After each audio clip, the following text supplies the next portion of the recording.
All right, our next guest is journalist and documentary film producer. Please welcome Tim Stevens.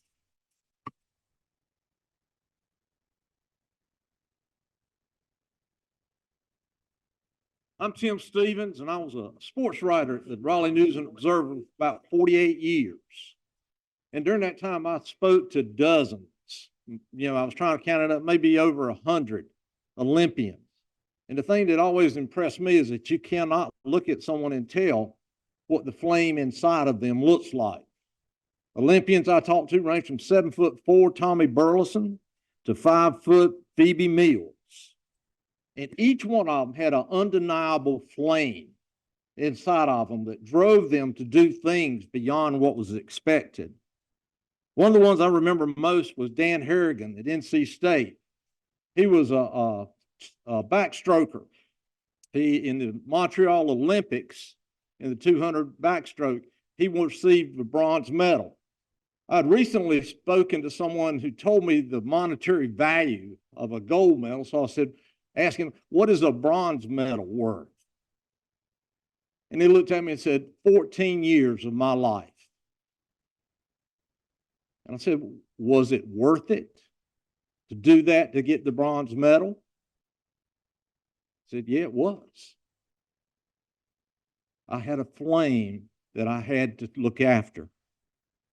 Competing in the Olympics is the highest goal for many athletes, and the flame within them burns, although they know that one slip, one error, or one political move can keep them from achieving what they want. Dr. Steve Gregg was another swimmer I knew at State. He was a breaststroker. In the Montreal Olympics, he won the silver medal, narrowly missing the gold. He wanted a gold medal. So for the next 4 years, he devoted his whole life to getting just a little bit faster and winning a gold medal in the Olympics. He had the fastest times in the world and would have been the favorite in the Olympics, except the United States chose to boycott those, and he could not go to Moscow. He still wanted, and he worked 4 more years, but his peak had passed. When I spoke to him about it, he did not regret it because he had a flame inside of him that made him want to keep going even when things looked difficult for him. I share those stories with you rather than stories of gold medal winners because each of you has a flame inside of you. It's a flame that needs to be guarded, needs to be nurtured. Your quest to eliminate hunger among children will take years. Some people will tell you that the hungry will always be among us. Some people will tell you it's impossible.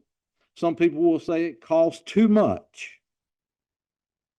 But it's your dream, and it's your flame, and they cannot extinguish it. While we were making Hunger with Dignity, you're going to see a few clips from it here in a minute. We interviewed North Carolina House of Representative member Ashton Wheeler Clemens. We asked, was it possible to eliminate childhood hunger and food insecurity in North Carolina? She said, it's possible that one day every child in North Carolina can be food secure. It's possible. We know how to do it. We just have to commit as a people that our children are that valuable. Our purpose in making this film was to shine a light on hungry children in our state and present the choices that we have to make. There's many people who do not share the flame that you have.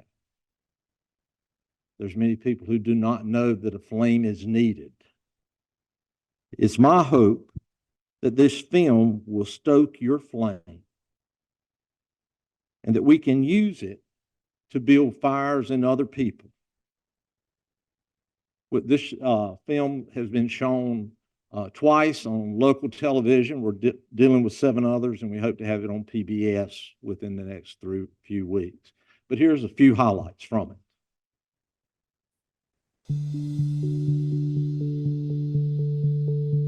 The hardest part of my job is still trying to convince people that hunger exists. How can we live in the richest country in the world?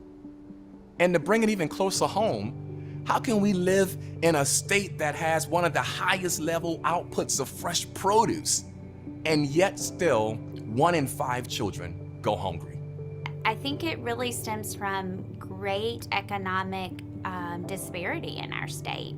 We have a lot of people who are thriving. We have some wonderful growing metropolises, and we have a lot of families that are struggling just to get by.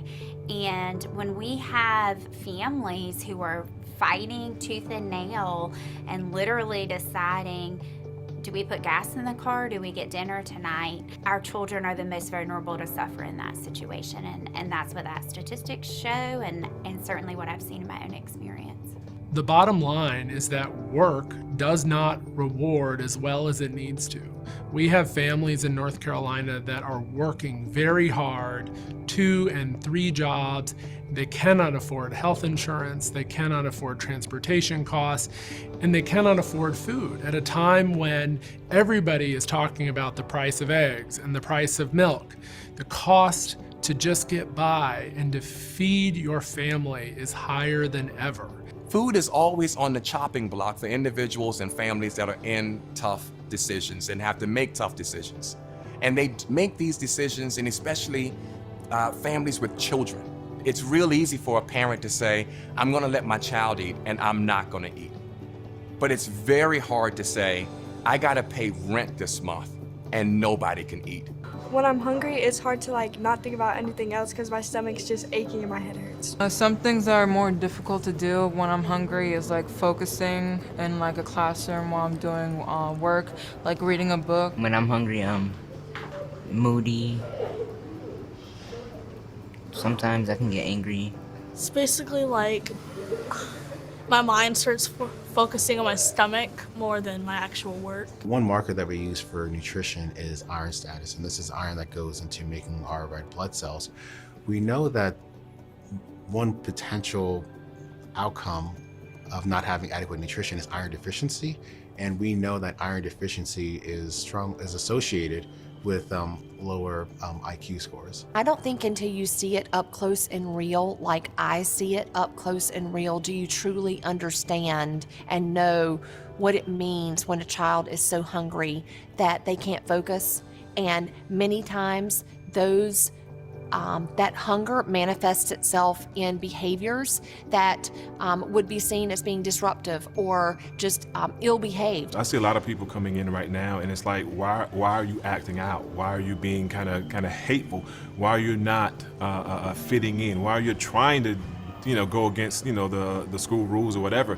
And it could be simply that these kids are hungry and they don't know how to tell you that, so they want to act out in other ways, but they don't want you to know that I didn't get breakfast this morning and I might not get dinner tonight. Kids walk into the classroom every day with an invisible backpack of issues.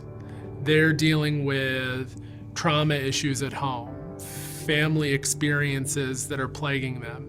We talk and think a lot about dental issues and kids suffering with aching teeth and how do they focus in the classroom.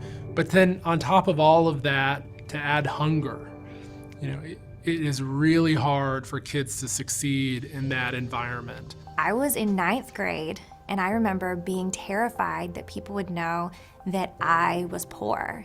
When you're a teenager, you have so many insecurities, and you don't want people to know the truth about you and your family. There's shame in being poor, and I'm not saying that's right, but I am saying it's real. Being on free lunch was not something that I really noted when I was in elementary school or perhaps even middle school, but in high school it becomes a different thing.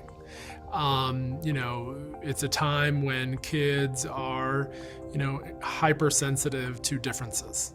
And differences of resources and money and whether your family has money was something that mattered.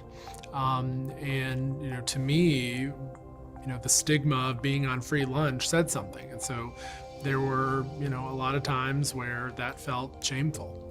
I see students every day in my classroom who feel shame because they can't afford the cool shoes.